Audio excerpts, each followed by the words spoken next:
বলেন, আমার মেয়ে মোসাম্মদ ফাতেমা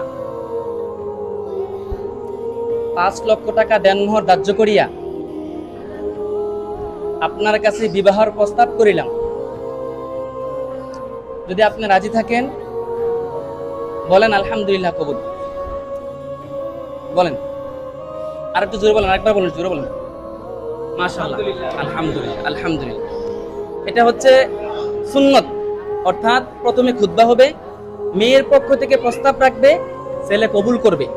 ইজাব এবং কবুল এই দুইটার শর্তের মাধ্যমে বিবাহ সহজভাবে হয়। আল্লাহ রাসূল বিবাহকে একেবারে সহজ করছে, কিন্তু আমাদের গ্রামের সাংস্কৃতিক অনুযায়ী বিবাহকে অনেক কঠিন করছে।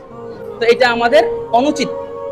আল্লাহ পাক রব্বুল আলামিন আমাদেরকে সব ক্ষেত্রে, আপনারা যারা মুরব্বী আছেন, আপনাদের কাছে আকুল আবেদন, যেখানে আপনাদের দায়িত্বে, আপনাদের কর্তৃত্বে কি হয়, বিবাহ হয়, আপনারা চেষ্টা করবেন যেন সুন্নত অনুযায়ী বিবাহটা হয়।